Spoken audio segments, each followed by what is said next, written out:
Hello, I'm Sam Bradley and welcome to the first episode of the Farming Country podcast, a brand new initiative designed to keep customers old and new at the cutting edge of trade and trends here at Skipton Auction and out there in the wider agri sector. Coming up in our launch broadcast, Jeremy Eaton and Ted Ogden reflect on a superb start to the new year prime hog trade, and in Farming Futures chew the cud on post-Brexit trade predictions moving forward into spring and beyond. In the local business section, Meg Schofield of WBW Surveyors ruminates on upcoming changes to the Rural Payment Agency grants to keep farmers in the know and how to prepare for the churn-up in subsidy payments. And I get the lowdown from Jeremy about a major new facility boosting development at CCM. Let's get stuck in. I'm sat talking to Ted Ogden, who is Farm Stock Sales Manager at Craven Cattle Marts, and we're out at the sale yard at Skipton before our opening sale of store hogs. Well, Ted, in your role as CCM's main prime sheep auctioneer, what do you think of Brexit now?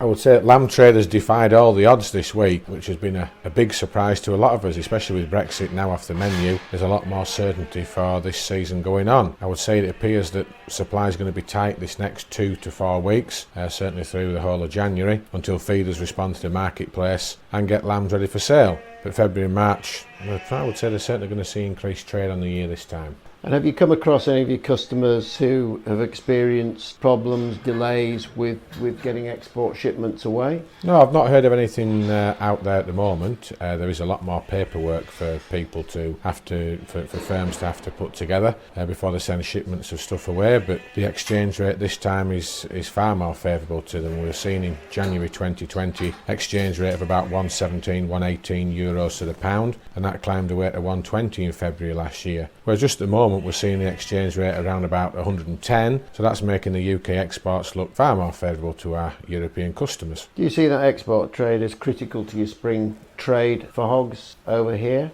Maybe not so much this time, I would say. You know, looking at slaughter figures recently where the number of sheep that have been slaughtered in the UK is around about 300,000 more from the 2020 lamb crop than it was for the same period the previous year. So that's from sort of May time to the end of the year. That should help them to tighten sheep numbers up in the hog season. Do you think there'll be other factors? Normally there's a few other factors that creep in as well if numbers are tight. Do you see other pertinent dates cropping up in the spring which are going to inject a little bit of extra trade as the year progresses? Yeah, well, there's nothing early season to speak of as such. Easter this year isn't about the end of the first week in April, so the spike in trade for the UK supermarket purchases is likely to arrive probably from about the start of March. And there's the Muslim calendar, the month of fasting for Ramadan, that doesn't start until 12th of April and runs to about the 13th of May, so usual pre and post Ramadan demand will be in place. Caban is due to take place in mid-July,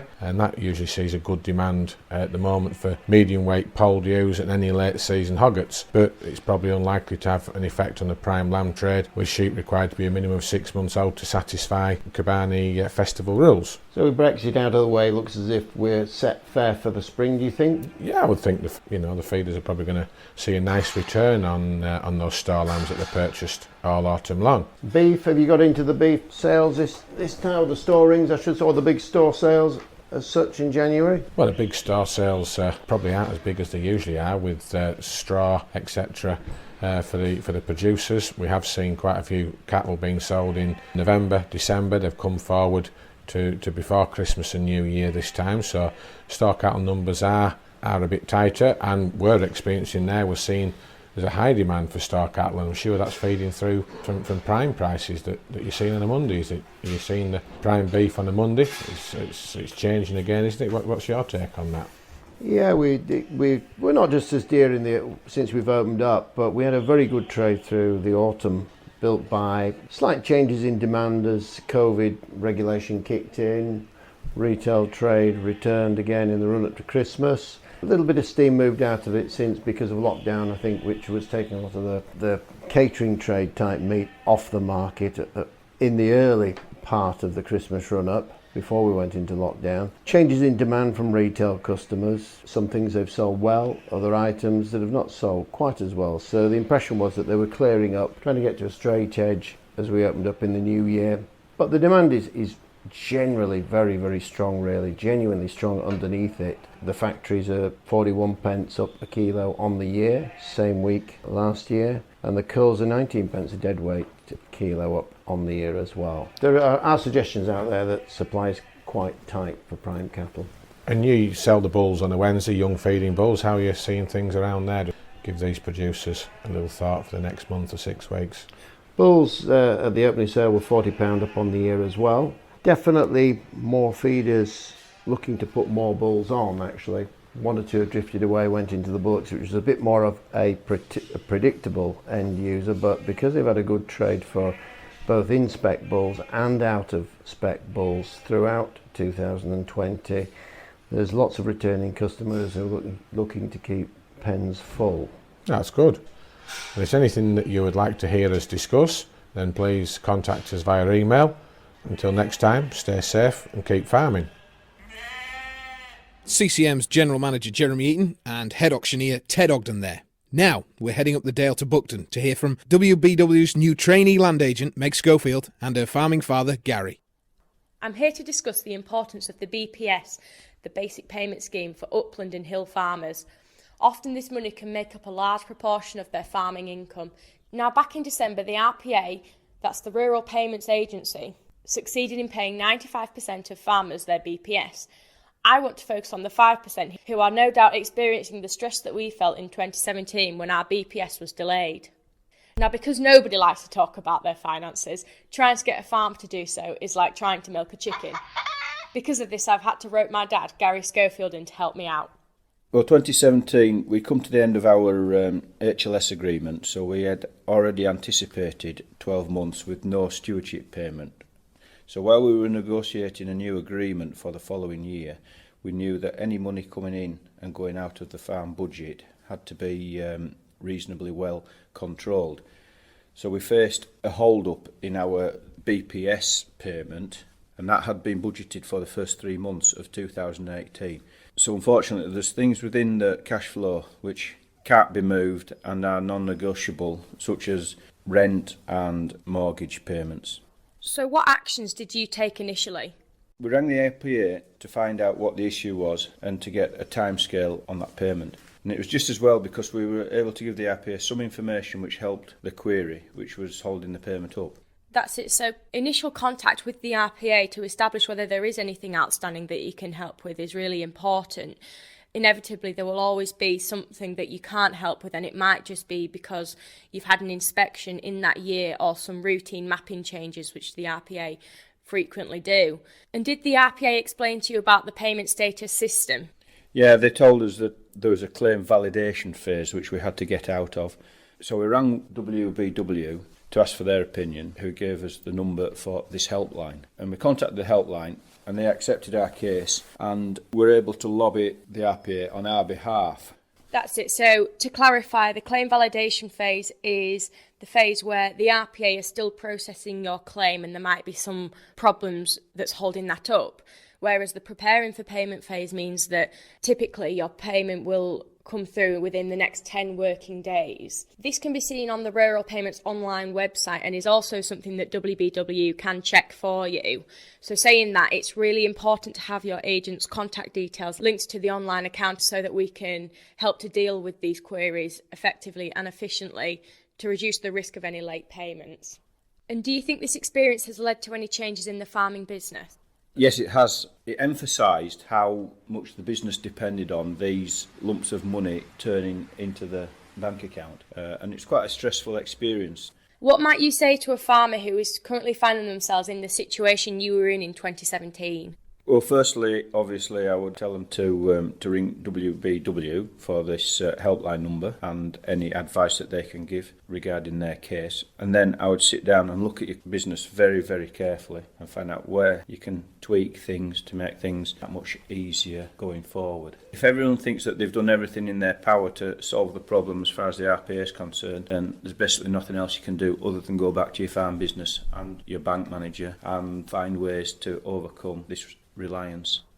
WBW are available on 01756 692 900 and we'll be happy to assist with any forward planning. You know what they say, that sometimes an hour in the office is more profitable than a day outside. Thanks very much for your time. Now I'll let you go and feed the cows. I can already hear them calling for you. Interesting stuff there, giving us all a lot to consider. Next up, I went to speak with Jeremy and get all the latest on new construction work and how CCM is building for the future. Left 10, left 10, 20, left 30, 11, 40, 40, 40, 50, 50, 50,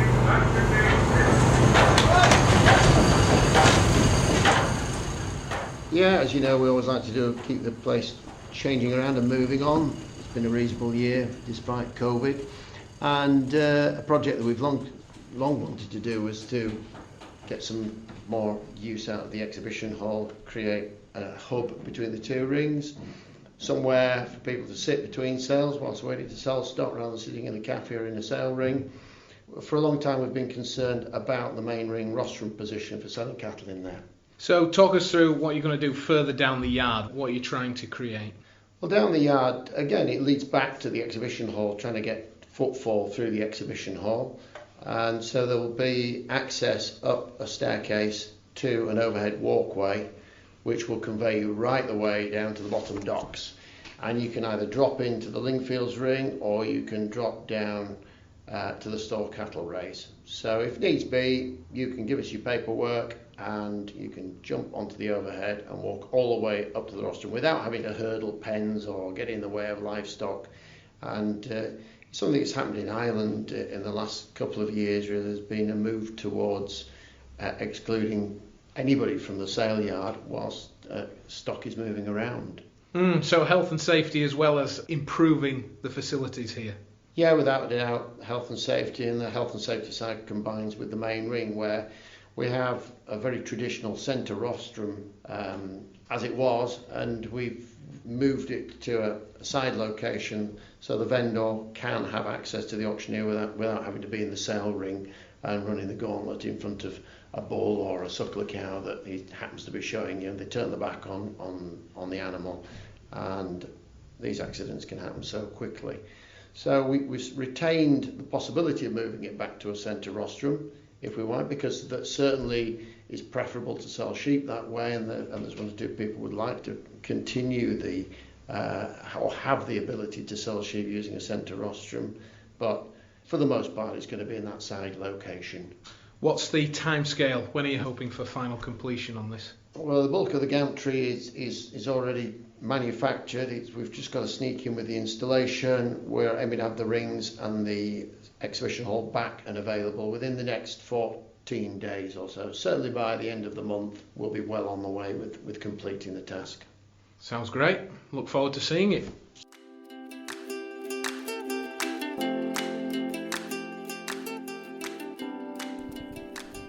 All right, that's all for today, folks. Thank you for tuning in. We really hope you enjoyed listening as much as we enjoyed making this inaugural episode. We'd love to hear from you on future podcast topics, comments on this podcast, and any other interaction. Please click on our Facebook page or email. Don't forget to subscribe, and if you fancy becoming a podcast sponsor to better broadcast your business, here again, get in touch. Episode 2 will be available on Friday the 19th of February, treating you to more trade talk, future trends, and a trip to see some friends of CCM in Malham, and more news from the NFU. Until then, stay safe, stay healthy, and keep filling the trough.